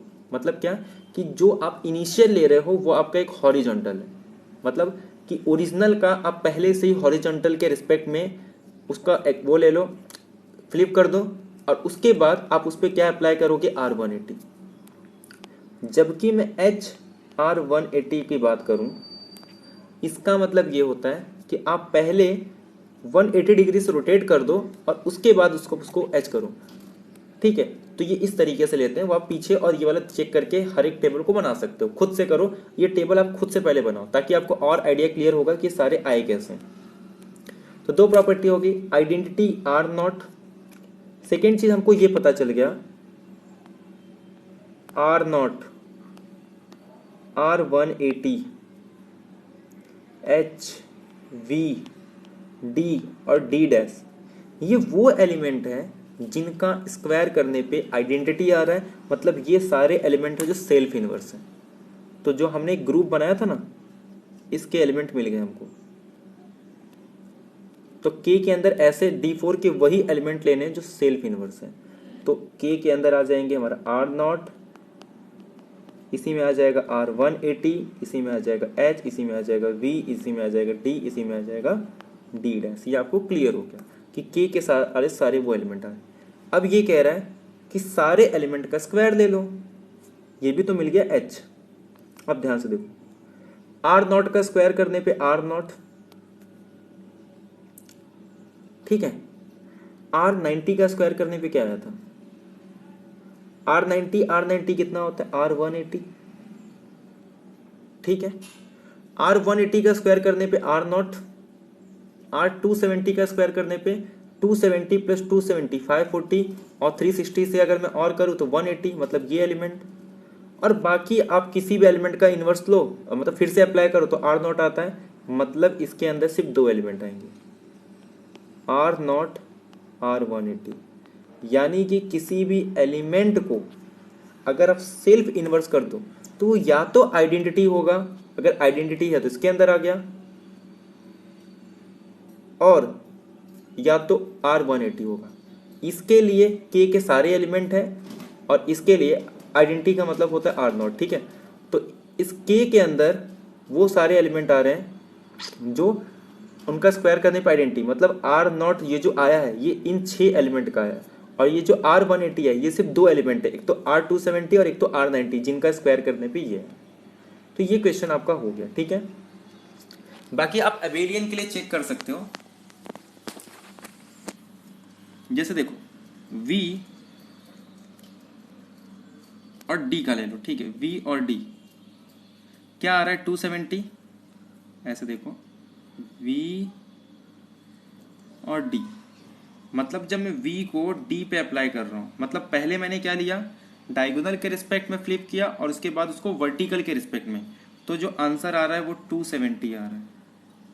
अब मैं क्या करता हूँ, D पहले वर्टिकल लेके वर्टिकल के रिस्पेक्ट में उसको फ्लिप करके फिर डायगोनल के रिस्पेक्ट में करता हूँ, मतलब पहले डायगोनल और फिर V, इसका आंसर आ गया R90। तो therefore VD is not is equal to DV, तो there exists a pair of element in D4 such that VD is not is equal to DV, तो therefore G is non abelian. तो G कैसा हो जाएगा, non abelian group. ये clear हो गया आपको। तो D4 नॉन अबेलियन ग्रुप है। ये जो सिमेट्रिक ग्रुप है ऑन अ स्क्वायर, ये जो ग्रुप बन रहा है ये अबेलियन नहीं है बट ग्रुप फॉर्म कर रहा है। ग्रुप इसके लिए फॉर्म कर रहा है क्योंकि क्लोजर प्रॉपर्टी सेटिस्फाई कर रही है। किसी भी एलिमेंट का कंपोजिट लेने पे वो ग्रुप के मतलब सेट के बाहर नहीं जा रहा है। सेकेंड, एसोसिएटिविटी डायरेक्टली चेक कर सकते हैं by using a composition rule है। थर्ड, आइडेंटिटी हमारे पास मिल गया आर नॉट, हर एक एलिमेंट का इनवर्स मिल गया। आर नॉट R180 और बाकी जितने भी रिफ्लेक्शन हर एक का इनवर्स सेल्फ इनवर्स है। सिर्फ R90 का 270 और R270 का R90, यानी कि दोनों एक दूसरे के इनवर्स है। तो यही हमारे पास पूरा इन्फॉर्मेशन मिल गया। आगे चल के डायहेड्रल में हम लोग D3, D5, D2 और उसके जितने भी प्रॉपर्टी है कि उसके पास कितने ऑर्डर के कितने एलिमेंट होंगे, कितने कम्यूट करते हैं, कितने 2 ऑर्डर के होंगे, कितने सब ग्रुप होंगे, वो सारी चीज़ें हम बाद में डिस्कस करेंगे। आई होप आपको क्लियर हो गया होगा। तो इसी का यूज़ करके, सिमेट्रिक का यूज़ करके हमने डायहेड्रल ग्रुप को डिफाइन किया है कि डायहेड्रल ग्रुप्स क्या होते हैं, कि जो एनालिसिस हमने किया है किसके ऊपर, एक स्क्वायर के ऊपर, सिमिलरली हम उसे किसी भी रेगुलर, चाहे वो ट्रायंगल इक्विलैटरल ट्रायंगल हो, चाहे वो रेगुलर पेंटागन हो, या फिर कोई भी रेगुलर एनगॉन हो जिसके हर एक साइड सेम हो, चाहे वो इक्विलैटरल ट्रायंगल हो, चाहे स्क्वायर हो, चाहे रेगुलर पेंटागन हो, हर एक के ऊपर हम सिमेट्री निकाल के एनगॉन के ऊपर उसे हम कहते हैं DN। जो करेस्पॉन्डिंग ग्रुप होता है उसे डिनोट करते हैं DN, और जिसे कहते हैं डायहेड्रल ग्रुप, और उसे हम कहते हैं डायहेड्रल ग्रुप जिसका ऑर्डर होता है 2n। जैसे कि 4 गॉन का था स्क्वायर तो इसीलिए उसका ऑर्डर क्या था 8, ऐसे 5 गॉन का करेंगे तो उसका ऑर्डर 10, ट्राइंगल पे करेंगे तो उसका ऑर्डर 6। और आगे चल के देखते हैं कि D3 और जो हम लोग सिमेट्रिक ग्रुप देखते हैं SN, set of group of permutation, तो ये दोनों आपस में कैसे होते हैं, आइसोमॉर्फिक होते हैं, दोनों सेम ग्रुप है। ठीक है, तो ये सारी चीज़ें आपको पता होनी चाहिए। उसके बाद 2 एग्जाम्पल और देख लो, जैसा कि हाइसेंसबर्ग, इन्हें नोबेल प्राइज़ मिला था, ये एक फिजिक्स के थे, बहुत ही अच्छा। अगर आपने फिजिक्स में आपको पता होगा तो हाइसेंसबर्ग का एक अनसर्टेनिटी प्रिंसिपल था।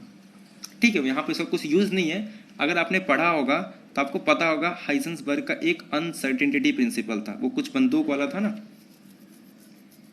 ठीक है, बहुत अच्छी प्रिंसिपल थी। तो केमिस्ट्री में भी होता है और फिजिक्स में भी होता है। केमिस्ट्री में भी आपको देखने को मिलेगा हाइजेंसबर्ग का अनसर्टेनिटी। तो इन्होंने ही, इनको नोबेल प्राइज मिला था, विनिंग फिजिस्ट वर्नर हाइजेंसबर्ग। तो उनका एक ग्रुप है कि प्रूव दैट कि एक ग्रुप है 3x3 मैट्रिक्स का, इस टाइप के एलिमेंट को जब हम ऑपरेट करते हैं तो ये है सिंपल मल्टीप्लिकेशन है, कुछ नहीं है। अगर आप इसको मल्टीप्लाई करोगे तो ये आप ये प्रूव कर सकते हो कि ये ग्रुप है, ठीक है। इसका स्टोरी भी दिया है, अगर आप गैलियन पढ़ते हो तो हाइजेंसबर्ग के बारे में थोड़ा बताया भी है कि इनको इसके लिए मिला था। हालांकि जिसने इसका मदद किया था उसको वो टाइम पे नहीं मिला था, बाद में उसको भी नोबेल प्राइज मिल जाता है, ठीक है। और एक ग्रुप है ये भी बहुत इंपॉर्टेंट है। एक ग्रुप है जिसके सारे एलिमेंट सेम है और वो ए में से मैं 0 को रिमूव कर दे रहा हूँ। मतलब आप रियल नंबर में से 0 रिमूव कर दो और सारे एलिमेंट ले लो और ए इस तरीके से ग्रुप फॉर्म करते हैं, यानी कि सारे एलिमेंट सेम होंगे बट वो एलिमेंट 0 नहीं होना चाहिए। 0 को छोड़ के आप कोई भी एलिमेंट ले लो, so that group matrix multiplication के रिस्पेक्ट में, यूजुअल मैट्रिक्स मल्टीप्लिकेशन के रिस्पेक्ट में ये ग्रुप फॉर्म करता है। तो ग्रुप फॉर्म करना है तो सबसे पहले आपको क्लोजर प्रॉपर्टी, सीधी सी बात है, किसी भी दो एलिमेंट को अगर आप मल्टीप्लाई करते हो तो कैसे मल्टीप्लाई होगा, बी बी बी बी। तो अगर आप मल्टीप्लाई करते हो तो कैसे आ जाएगा, ए बी मतलब 2ab, ऐसे सेकेंड भी 2ab 2ab। अब a और b रियल नंबर है, दोनों का मल्टीप्लिकेशन रियल नंबर होगा, 2 से मल्टीप्लाई करोगे तो भी रियल नंबर होगा, और सारे एलिमेंट सेम भी है और सारे एलिमेंट रियल नंबर भी नहीं। a और b अगर दोनों नॉन जीरो है, सपोज यहाँ पे पहले लिख दो b नॉन जीरो, तो 2ab भी क्या होगा, नॉन जीरो होगा। अच्छा एक बात ये भी है, इसका डिटर्मिनेंट, हमें डिटर्मिनेंट से प्रॉब्लम नहीं है, डिटर्मिनेंट से प्रॉब्लम तब होता है जब जीरो आता है। जब हम इनवर्स निकालते हैं ना तो यहाँ पे ये जो डिटर्मिनेंट प्रॉब्लम दे देता है 1 डिटर्मिनेंट ए, इसीलिए हम इसमें 0 हटा देते हैं क्योंकि 1/0 डिफाइन नहीं होता। बट यहाँ पे अगर डिटर्मिनेंट a² माइनस a² 0 आ रहा है, बट 0 तो हमारे सेट के अंदर है ही नहीं, जब हमारे सेट के अंदर 0 ही नहीं है तो कोई प्रॉब्लम भी नहीं होगा। तो जहाँ पे प्रॉब्लम दे रहा था उस एलिमेंट को मैंने पहले ही रिमूव कर दिया, ठीक है। तो मतलब यहाँ पे 0 से कोई प्रॉब्लम नहीं होने वाला है। सेकेंड, शो दैट कि जी ग्रुप अंडर मल्टीप्लिकेशन, ये हो गया हमारा क्लोजर। एसोसिएटिविटी मल्टीप्लिकेशन में चेक कर सकते हो। थर्ड प्रॉपर्टी बचती आइडेंटिटी। अब आइडेंटिटी के लिए क्या चाहिए कि ऐसा कौन सा एलिमेंट है बी जिसको मल्टीप्लाई करने पे फिर से वही एलिमेंट मिल जाए। अभी हमने देखा इसका आंसर क्या आ रहा था, 2ab इज इक्वल टू ए, सब में वही आएंगे। तो यहाँ से आपको ये पता चल गया कि यहाँ से ए कैंसिल कर दोगे तो आपके सामने b आ जाएगा 1/2 और सब में वही आ जाएगा। तो इसका मतलब आइडेंटिटी जो है यहाँ पे वो 1/2 1/2 1/2 1/2। तो यहाँ पे आइडेंटिटी चेंज हो गया। अब हमें क्या करना है, एक ऐसा मैट्रिक्स ढूंढना है जिसको ऑपरेट करने पे हाफ हाफ हाफ हाफ आ जाए, ठीक है, कोई प्रॉब्लम नहीं। चेक करते हैं, एस की आंसर हमारा हाफ हाफ हाफ हाफ आ जाए। ये तो हमें अभी ने सॉल्व किया कि इसका आंसर कितना आएगा, 2ab इज इक्वल टू, हर एक एलिमेंट का आंसर कितना आना चाहिए, हाफ। तो b क्या हो जाएगा 1/4a। ये प्रॉब्लम कहाँ दे रहा है, a पे, बट a मतलब ये पार्ट जब 0 होगा तो ये पार्ट 0 कब होगा, जब a 0 होगा। बट ये तो हमारे सेट के अंदर है ही नहीं ना, जब सेट के अंदर ही नहीं 0 कभी होगा ही नहीं, तो मतलब इसके हर एक एलिमेंट के लिए इन्वर्स एग्जिस्ट होगा। तो देयरफॉर ये एक ऐसा ग्रुप है जिसका आइडेंटिटी 1/2 1/2 1/2 1/2, डिटर्मिनेंट 0 होने से भी कोई दिक्कत नहीं है, और इसके हर एक एलिमेंट के लिए इन्वर्स भी एग्जिस्ट हो रहा है। मान लो अगर a कोई एलिमेंट है तो उसका जो इन्वर्स है उसे हम लोग लिख सकते हैं simple 1/4a 1/4a 1/4a 1/4a where a is non zero, ठीक है, क्योंकि a हमारे के ग्रुप के एलिमेंट मतलब ग्रुप के अंदर है ही नहीं, जो सेट है उसके अंदर a 0 को हटा दिए हम लोग, तो ये ग्रुप फॉर्म करता है। और ये बहुत ही अच्छा एग्जाम्पल है, इसके भी बहुत एप्लीकेशन है, हम लोग आगे काउंटर एग्जाम्पल के लिए भी इसका यूज़ करेंगे कि मल्टीप्लिकेशन के अंदर भी ऐसे मैट्रिक्स होते हैं जिनका आइडेंटिटी 1 के अलावा भी होता है।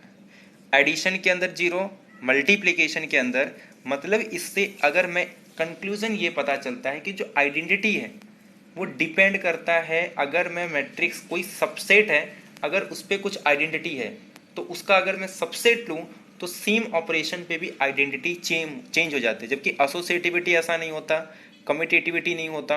एसोसिएटिविटी जो है ये सिर्फ साइन पे डिपेंड करता है, जबकि कम्यूटेटिविटी इस सेट पे डिपेंड करता है। लेकिन अगर मैं एक बार सेट को ले लूँ तो उसके अंदर के सबसेट पे फिर वो एक चेंज नहीं होता। जैसे अगर मैट्रिक्स ले रहा हूँ तो अगर मैट्रिक्स मल्टीप्लिकेशन कम्यूटेटिविटी होता तो उसके सबसेट पे वो चेंज नहीं होता, बट मैट्रिक्स क्या है, कम्यूटेटिविटी नहीं है, तो हम उसके सबसेट को ले लेंगे तो भी वो वहाँ पे कम्यूटेटिविटी सेटिस्फाई नहीं होता। लेकिन जो आइडेंटिटी और इनवर्स है ये डिपेंड करता है सेट पे और उसके ऑपरेशन पे, तो ये पॉइंट याद रखना। एसोसिएटिविटी सिर्फ डिपेंड करता है ऑपरेशन पे, जबकि एसोसिएटिविटी सेट पे डिपेंड नहीं करता, वो सिर्फ ऑपरेशन पे डिपेंड करता है। जबकि आइडेंटिटी और इनवर्स इस सेट और उसके सबसेट पे, यानी कि अगर किसी सेट में किसी ऑपरेशन पे अगर आइडेंटिटी कुछ है तो अगर उसका मैं सबसेट ले लूँ तो सेम ऑपरेशन पे क्या हो सकता है, वो चेंज हो सकता है। अगर सेम सेट है, मैं ऑपरेशन चेंज कर दूँ, एडिशन में 0 आ रहा है तो मल्टीप्लिकेशन में आइडेंटिटी हमारा 1001, तो इस तरीके से चेंज हो जाते हैं। तो ये आपको दोनों फोकस करना होगा कि जब भी आइडेंटिटी की बात करते हो तो आइडेंटिटी में आपको देखना होगा कि सेट कौन सा है और उस पर कौन सा ऑपरेशन अप्लाई किया। आई होप आपको सारे पॉइंट क्लियर आ गए होंगे और आपको वीडियो पसंद आया होगा आज का। तो मिलते हैं नेक्स्ट लेक्चर में जहाँ पे हम लोग और भी एग्जाम्पल्स करेंगे। Thank you very much, have a nice day.